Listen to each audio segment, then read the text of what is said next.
তিনবারের প্রধানমন্ত্রী যিনি বাংলাদেশে লক্ষ লক্ষ মানুষের জানাজা পাইছে, লক্ষ লক্ষ কোটির কাছাকাছি হবে মানুষ, এত মানুষের জানাজা পাইছে, সেই লোকের জানাজা হয় না এই কথাটা বলার সাহসটা পাইল কিভাবে?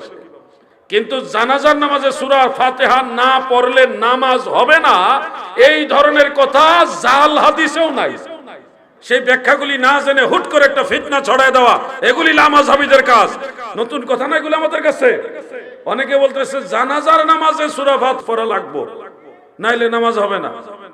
সবচেয়ে আশ্চর্যের বিষয় হলো আহলে হাদিস নামদারি একটা দল আছে বাংলাদেশে, তাদের বেশ গ্রহণযোগ্য, তাদের একজন গ্রহণযোগ্য আলেম সে ফতোয়া দিছে, ফেসবুকে লিখিতভাবে দিয়েছে। বাংলাদেশের সাবেক তিনবারের প্রধানমন্ত্রী বেগম খালেদা জিয়া তিনি ইন্তেকাল হলেন, তিনার জানাজা নামাজ হইল।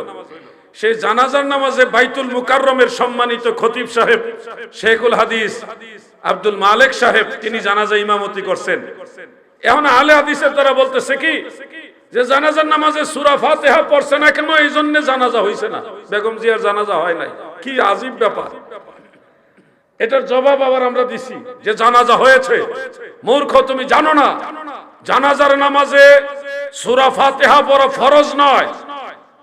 এটা যদি মাঝে মধ্যে কেউ দোয়া হিসেবে তৃতীয় তাকবীরের পরে পড়তে চায় তাহলে পড়তে পারবে, এটা হেদায়ের মধ্যে আছে।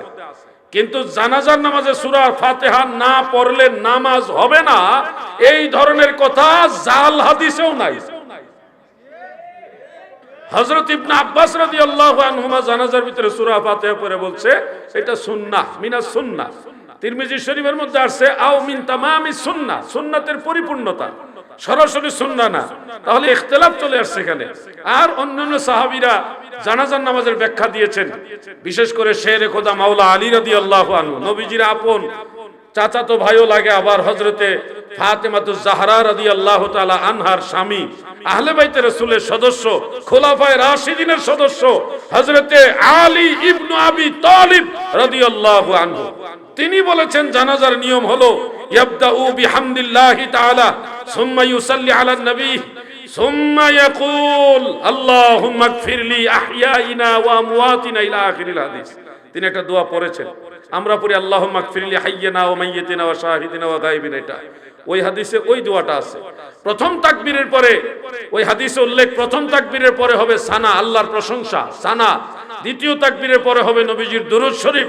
তৃতীয় তাকবীরের পরে হবে মাইয়িতের জন্য দোয়া। চতুর্থ তাকবীর দিয়ে সালাম। হযরতে সাহাবী রাহমাতুল্লাহ আলাইহি যিনি 500 জন সাহাবী থেকে হাদিস সংগ্রহ করেছেন, হযরতে সাহাবী রাহমাতুল্লাহ আলাইহি তিনিও বলেছে প্রথম তাকবীরের পরে হবে সানা, দ্বিতীয় তাকবীরের পরে হবে দুরূদ শরীফ, তৃতীয় তাকবীরের পরে হবে দোয়া, চতুর্থ তাকবীরের পরে হবে সালাম। এই হলো জানাজার নামাজের নিয়ম। হযরতে আবু হুরায়রা রাদিয়াল্লাহু আনহু যিনি প্রসিদ্ধ সাহাবী, সর্বাধিক হাদিস বর্ণনাকারী সাহাবী, তিনিও বলেছেন মুয়াত্তায়ে মালিকের মধ্যে উল্লেখ যে আল্লাহর নামের কসম ফাইজা উদিয়াত কাব্বারতু, যখন মৃত ব্যক্তির লাশ পেশ করা হয়, রাখা হয়, তখন আমি তাকবীর বলি, ওয়া হামিদুল্লাহ, এবং আল্লাহর প্রশংসা করি, সানা পাঠ করি, এরপরে নবীজির উপরে দুরূদ শরীফ পড়ি দ্বিতীয় তাকবীরের পরে, তারপরে মাইয়িতের জন্য দোয়া করি। এটাই হলো কসম করে যিনি বলতেছেন, এটাই হলো জানাজার নিয়ম, যেভাবে আমরা পড়ি। মারহাবা বলেন। তাহলে যেই লোক বলল, যারা ছড়ালো, আমাদের যুবকরা জানে, তাদের মোবাইলের মধ্যে এগুলি মেসেজ আসে, তাদের ফেসবুকের মধ্যে এগুলি আসে যে তিনবারের প্রধানমন্ত্রী যিনি বাংলাদেশে লক্ষ লক্ষ মানুষের জানাজা পাইছে, লক্ষ লক্ষ কোটির কাছাকাছি হবে মানুষ, এত মানুষের জানাজা পাইছে, সেই লোকের জানাজা হয় না, এই কথাটা বলার সাহসটা পাইল কিভাবে? আচ্ছা ধরেন হযরত ইবনে আব্বাস রাদিয়াল্লাহু আনহুমার এই riwayat অনুযায়ী যদি ধরে নেওয়া হয় যে সূরা ফাতিহা না পড়লে জানাজা হয় না, তাহলে হযরত আলী রাদিয়াল্লাহু আনহু যে জানাজা পড়লেন সূরা ফাতিহা ছাড়া, তাহলে তো মাওলা আলীর জানাজা হইছে না।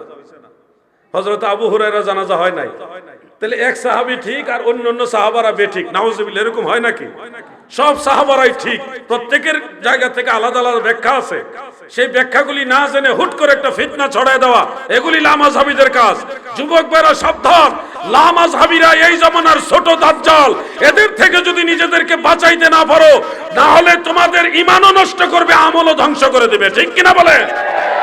তাদের মাঝে নফল নামাজের গুরুত্ব নাই, তাদের মাঝে সুন্নত নামাজের গুরুত্ব নাই, তাদের মাঝে মুনাজাতের গুরুত্ব নাই, শবে বরাতের নামাজের গুরুত্ব নাই, শবে মেরাজের নামাজের গুরুত্ব নাই, তাবারুকের গুরুত্ব নাই, মিলাদুন নবীর গুরুত্ব নাই, কদম বুসির গুরুত্ব নাই, অনেক নেক আমলের গুরুত্ব নাই।